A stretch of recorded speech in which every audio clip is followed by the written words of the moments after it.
Taste the Daily.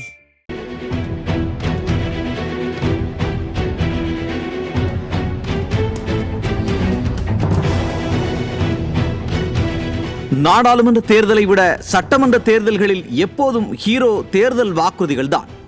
அந்த தேர்தல் வாக்குறுதிகளை மக்கள் எந்த அளவுக்கு வரவேற்கிறார்களோ அதை பொறுத்தே வாக்குறுதி கொடுத்த கட்சியின் வெற்றி தீர்மானிக்கப்படும்.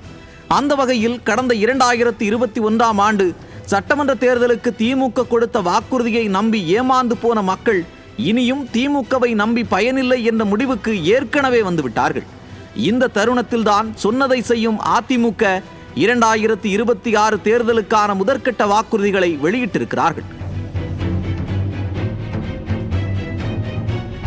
அதன்படி சமூகத்தில் பொருளாதார சமநிலையை உருவாக்கிட குலவிளக்கு திட்டத்தின் மூலம் மகளிருக்கு மாதந்தோறும் 2000 ரூபாய் வழங்கப்படும். இந்த தொகை குடும்ப தலைவியின் வங்கிக் கணக்கில் நேரடியாக வரவு வைக்கப்படும். அதேபோல் ஆண்களுக்கும் நகர பேருந்துகளில் கட்டணமில்லா பேருந்து திட்டம் செயல்படுத்தப்படும்.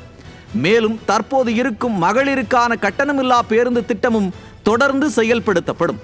கிராமப்புறங்களில் வீடுகள் இல்லாதவர்களுக்கு அம்மா இல்லம் திட்டம் மூலம் அரசு சார்பில் இடம் வாங்கி வீடுகள் கட்டி கொடுக்கப்படும். நகர்ப்புறங்களில் வசிக்கும் வீடுகள் இல்லாதவர்களுக்கு அரசு சார்பில் இடம் வாங்கி அடுக்குமாடி குடியிருப்புகள் கட்டித்தரப்படும்.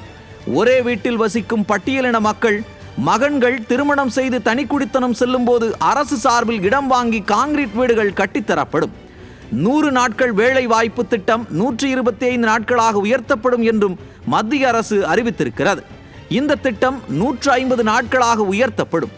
அம்மா இருசக்கர வாகனம் வழங்கும் திட்டத்தில் மகளிருக்கு ரூபாய் 25,000 மானியத்துடன் 5 லட்சம் மகளிருக்கு அம்மா இருசக்கர வாகனங்கள் வழங்கப்படும் என்று அதிமுக பொதுச் செயலாளர் எடப்பாடி கே பழனிசாமி அறிவித்த கணத்தில் இருந்து துள்ளி குதித்துக் கொண்டிருக்கிறார்கள் தமிழ்நாட்டு பெண்கள். சமூக நீதி என்று பேசும் திமுக ஒரு நாளும் பட்டியலின மக்களின் வளர்ச்சியை நினைத்து கூட பார்க்கவில்லை கடந்த 4.5 ஆண்டுகளாக.